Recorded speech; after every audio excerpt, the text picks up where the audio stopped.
Halo, senang banget rasanya bisa nemenin Anda lagi. Hari ini, kita bakal ngelakuin satu eksplorasi mendalam yang jujur aja bener-bener ngena buat kita semua. Topiknya adalah biomekanika kerja. Nah, pernah nggak sih Anda ngerasa punggung bawah tuh pegelnya minta ampun habis seharian duduk di depan laptop? Atau tiba-tiba pinggang encok cuma gara-gara ngangkat kardus pas lagi beres-beres rumah? Kita tuh sering banget nyalahin diri sendiri, ngerasa kurang olahraga lah, apalah. Padahal hari ini kita bakal bedah tuntas secara ilmiah. Kenapa tubuh kita tuh seolah-olah berontak sama rutinitas kita sendiri? Oke, kita langsung mulai aja. Coba dengerin baik-baik pernyataan ini. Tubuh manusia adalah mesin yang dirancang dengan sangat buruk untuk kehidupan modern. Wow, mungkin kedengarnya agak ekstrim ya. Maksud saya, kita sering dengar kalau tubuh kita ini adalah mahakarya evolusi. Tapi faktanya, secara biologis dan murni secara mekanik, tubuh kita ini benar-benar nggak efisien buat ngerjain tugas-tugas keseharian kita di zaman sekarang. Bagian pertama, tubuh, mesin yang tidak efisien. Kita bakal lihat kenapa aturan fisika dasar dari kerangka tubuh kita ini malah bikin tugas yang kelihatannya simpel sekalipun jadi kerasa nguras tenaga banget. Secara mekanik, tubuh kita ini beroperasi pakai sistem yang namanya pengungkit kelas 3.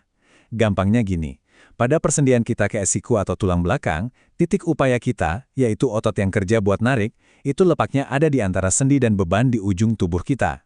Dan secara fisika, ini tuh posisi yang super nggak menguntungkan. Biar gampang bayanginnya, coba deh inget-inget pas Anda buka atau tutup pintu. Normalnya, Anda pasti dorong gagang pintu yang posisinya paling jauh dari engsel kan? Nah, sistem pengungkit kelas 3 di tubuh kita ini, ibaratnya Anda dipaksa dorong pintu kayu yang super tebal dan berat, tapi Anda cuma boleh nekan di area yang jaraknya beberapa sentimeter doang dari engselnya. Berat banget dan butuh tenaga ekstra yang nggak masuk akal kan? Gara-gara jarak dari otot ke sendi kita itu pendek banget, otot kita kepaksa ngeluarin tenaga tarikan 5-15 kali lipat lebih besar dari berat beban aslinya. Bayangin aja, ngangkat kotak ringan yang cuma 10 kg, itu sekitar 98 Newton ya. Itu udah bikin otot bisep Anda harus narik dengan kekuatan sampai 150 Newton. Dan selisih tenaga yang gede itu nggak hilang gitu aja ke udara. Tenaga itu berubah jadi gaya kompresi yang benar-benar nyiksa struktur sendi Anda. Masuk ke bagian kedua, bencana di tulang belakang. Coba pikirin deh, kalau sendi di lengan aja harus nanggung kompresi segede itu, terus apa kabar sama pusat fondasi utama tubuh kita pas kita lagi nunduk atau gerak? Nah, saya punya pertanyaan nih buat Anda. Coba tebak angkanya di kepala. Pas Anda ngelakuin gerakan yang kelihatannya sepele, sekedar membungkuk 90 derajat buat mungut beban 10 kg di lantai, kira-kira seberapa besar gaya kompresi tak kasat mata yang lagi ngehantam bantalan punggung bawah Anda, tepatnya di area L5-S1? Jadi, poin krusialnya ada di angka ini, 3.400 Newton. Anda tahu apa arti angka itu? Itu adalah batas aman maksimal absolut yang ditetapin sama panduan keselamatan NIOSH. Maksudnya, cuma dengan ngebungkuk ngangkat 10 kilo aja, secara anatomis, tubuh Anda tuh udah berdiri tepat di pinggir jurang kerusakan. Terus gimana kalau bebannya kita naikin jadi 20 kg dengan postur ngebungkuk yang sama? Gayanya bakal nembus angka brutal 5.500 Newton. Di titik tekanan sebrutal ini, bantalan peredam di tulang belakang kita atau diskus intervertebral itu udah nggak elastis lagi dan benar-benar diambang kerusakan. Tapi tunggu dulu, itu belum yang terburuk. Gerakan paling berbahaya yang benar-benar terburuk mutlak yang bisa dilakuin tubuh manusia saat nahan beban itu bukan ngebungkuk lurus, tapi kombinasi antara ngebungkuk dan muter badan. Ya, fleksi ditambah rotasi di saat yang bersamaan adalah resep paling sempurna buat ngancurin punggung Anda. Coba kita lihat proses ancur-ancurannya secara mikroskopis. Pertama, pas Anda ngebungkuk, lapisan serat pelindung di tulang belakang itu menegang maksimal. Kedua, begitu Anda muter badan, serat-serat itu bergesekan kuat banget sampai robek. Ketiga, cairan gel di dalamnya bocor keluar dan langsung nyepit saraf tulang belakang Anda. Nah, inilah awal mula petaka saraf terjepit atau HNP. Makanya, penting banget diingat, kalau harus balik arah pas lagi bawa barang, pindahin telapak kaki Anda, jangan pernah muter punggungnya. Lanjut ke bagian ketiga, mengukur skala kerusakan tubuh. Di dunia kerja nyata yang serba cepat dan sibuk, gimana sih cara kita ngukur dan ngenali bahaya tak kasat mata ini tanpa harus bawa-bawa peralatan lab? Tabel ini dengan sangat brilian ngejelasin aturan dasar dari penanganan material manual. Intinya, jarak adalah segalanya. Karena torsi itu dihitung dari gaya dikali jarak, nahan barang sejauh 50 cm aja dari dada Anda, itu bakal ngasilin tekanan 3-4 kali lipat lebih menghancurkan di punggung dibanding kalau Anda meluk barang itu dekat di jarak 15 cm. Jadi selalu peluk beban bawaan Anda sedekat mungkin ke tubuh. Fakta ini juga matahin mitos umum yang bilang kalau dorong sama narik barang itu punya risiko yang sama. Enggak sama sekali. Mendorong itu jelas jauh lebih aman karena Anda pakai massa tubuh Anda dalam satu garis lurus. Nah, kalau narik, itu maksa tubuh Anda masuk ke postur yang asimetris. Satu bahu condong ke belakang, ngerusak keselarasan tulang belakang, dan otomatis ngelipat gandain risiko cedera bahu dan punggung.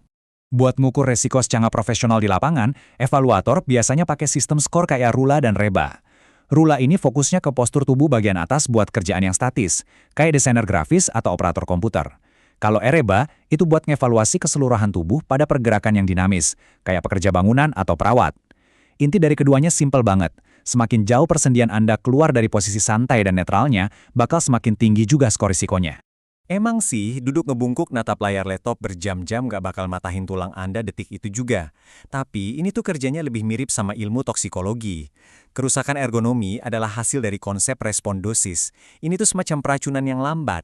Tekanan konstan dari postur buruk secara perlahan, nyekik aliran oksigen ke jaringan otot kita selama berjam-jam, tiap hari, sampai akhirnya robekan-robekan mikroskopis numpuk dan tiba-tiba aja bangun tidur leher Anda nggak bisa digerakin.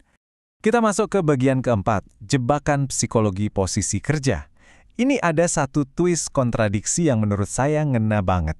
Kalau hitung-hitungan fisikanya sejelas tadi dan aturan mainnya sebenarnya simpel, kenapa sih pikiran kita terus-terusan maksa tubuh kita masuk ke posisi yang malah ngancurin dirinya sendiri?